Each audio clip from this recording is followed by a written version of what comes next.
കൊടുങ്ങല്ലൂർ ഡിവൈഎസ്പിക്ക് തിരുവള്ളൂർ ശ്രീ മഹാദേവ ക്ഷേത്രത്തിൽ ആദരവ് നൽകി. തിരുവള്ളൂർ മഹാദേവ ക്ഷേത്രത്തിലെ പൂജാ സാമഗ്രികൾ കവർച്ച ചെയ്ത മോഷ്ടാവിനെ ദിവസങ്ങൾക്കുള്ളിൽ കണ്ടെത്തിയ കൊടുങ്ങല്ലൂർ ഡിവൈഎസ്പിക്കും സംഘത്തിനുമാണ് ആദരവ് നൽകിയത്. ക്ഷേത്രം രക്ഷാധികാരി PN രാജൻ ചടങ്ങിൽ അധ്യക്ഷത വഹിച്ചു. റിട്ടയർഡ് SP രാധാകൃഷ്ണൻ പരിപാടി ഉദ്ഘാടനം ചെയ്തു. ഈ കേസിലെ ഈ കളവുമകളൊക്കെ വാങ്ങിച്ചത് ആളെ അറസ്റ്റ് ചെയ്തിട്ടുണ്ട്. അപ്പം അയാളുടെ ആറ്റിറ്റ്യൂഡ് നോക്കൂ. അയാളൊരു നല്ലൊരുത്തനായിരുന്നു എന്നുണ്ടെങ്കിൽ അയാള് ഈ ആക്രിയൊക്കെ ഈ വാങ്ങിക്കുന്ന ആൾക്കാർക്കൊക്കെ അറിയാതെ കാണുമ്പോൾ തന്നെ അറിയാം. ഒരു ക്ഷേത്രത്തിലെ മുതൽ അവർക്ക് കണ്ടറിയാം. അപ്പം ഇത് കൊണ്ടുവരുമ്പോൾ തന്നെ അയാൾക്ക് അതിൻ്റെ വിലയൊക്കെ പറഞ്ഞ് നീ പൈസ മേടിക്കാനായിട്ട് വൈകുന്നേരം വരാൻ പറഞ്ഞാൽ, എന്നിട്ട് അയാൾ വൈകുന്നേരം പൈസ മേടിക്കാൻ വരുമ്പോഴേക്കും പോലീസിനെ അറിയിച്ചാൽ അയാൾ ഈ സൊസൈറ്റിക്ക് വേണ്ടി എന്ത് വലിയ ഉപകാരമായിരിക്കും ചെയ്തിട്ടുണ്ടാവും. അയാളുടെ ഒരു നിലവാരം എവിടെ എത്തും. നേരെ മറിച്ച് അയാൾ അതിൽ നിന്ന് ഒരു ചെറിയ മോണിറ്ററി ഗെയിൻ ഉണ്ടാക്കാൻ വേണ്ടിയിട്ട് അയാൾ അതിൻ്റെ കൂടെ ചേർന്ന് ഷോപ്പ് ചെയ്ത് എന്ത് പറ്റി അവൻ കേസിലെ പ്രതി പോയി.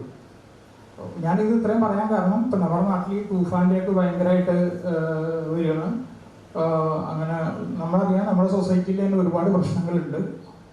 അപ്പോൾ ഉണ്ട് പോലീസിൽ ഇപ്പോൾ എല്ലാവരും നല്ലവരാണെന്ന് ഞാൻ പറയില്ല. അതിപ്പോൾ നമ്മളെ ഏത് ഡിപ്പാർട്ട്മെൻറ്റ് ഏത് വിഭാഗം എടുത്ത് നോക്കിയാലും നല്ലൊരു ചീഫൊക്കെ എപ്പോഴും ഉണ്ടാവും. അപ്പോൾ പക്ഷെ നല്ല ഉദ്യോഗസ്ഥന്മാരെ നമ്മളിങ്ങനെ അപ്രീഷിയേറ്റ് ചെയ്യണം. അതിന് നമ്മൾ മടി കാണിക്കരുത്. പിന്നെ നമ്മുടെ സൊസൈറ്റിയിൽ എന്തെങ്കിലും പുഴുക്കുത്തുകൾ ഉണ്ടെങ്കിൽ നമ്മൾ ആരെങ്കിലും വഴിക്ക് അത് ഇൻഫർമേഷൻ കൊടുത്ത് അത് ഉന്മൂലനം ചെയ്യാനായിട്ടുള്ള ശ്രമം നമ്മുടെ ഭാഗത്തുനിന്നും ഉണ്ടാവണം.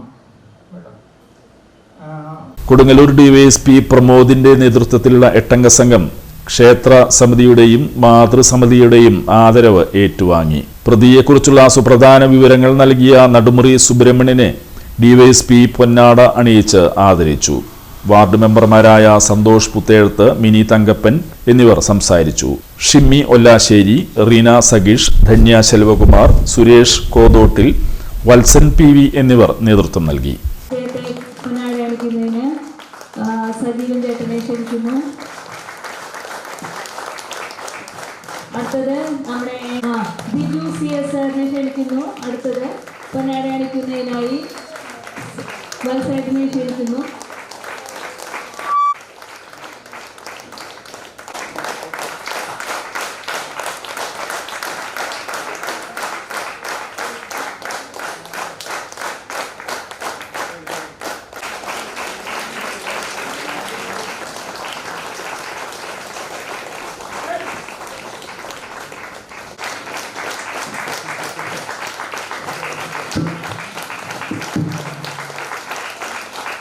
അദ്ദേഹമാണ് 20-ാം തീയതി വൈകുന്നേരം, 21-ാം തീയതി നമ്മൾ വെളുപ്പിന് കളവ് നടക്കുന്നത്.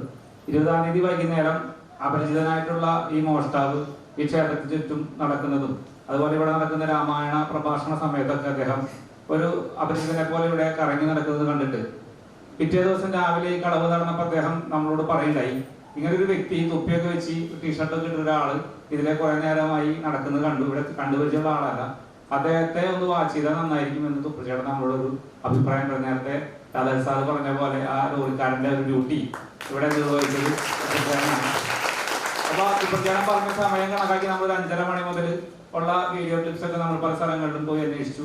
അപ്പൊ അതിൽ ഇങ്ങനെ ഒരാള് നടന്നു പോകുന്നത് കാണുകയും അത് നമ്മുടെ DYSP സാറിനെ അതിന്റെ ടീമായിട്ടുള്ള ആംബുലൻസ് സാറൊക്കെ നമ്മൾ അപ്പം അറിയിച്ചുകൊണ്ടിരുന്നു. അത് രാത്രിയും പകലൊക്കെ ഇല്ലാതെ ഇന്ന് പണിയെടുത്ത് മിഥുൻ സാറും അതുപോലെ സാറിന് എല്ലാ ദിവസവും രാത്രി സലീഷ് നമ്മുടെ ഇവിടുത്തെ സെലിം ചെയ്തുകൊണ്ടിരുന്ന പ്രവർത്തനം. അവർ 2 ദിവസം പൂർണ്ണമായിട്ട് രാത്രി ഉറക്കൊഴിച്ച് ഈ ടീമും നമ്മുടെ ഇവിടെ സലീനും രാത്രി മുഴുവൻ ഉറക്കൊഴിച്ചുകൊണ്ട് ഈ പ്രവർത്തനം നടന്നുകൊണ്ടിരിക്കുന്നത്.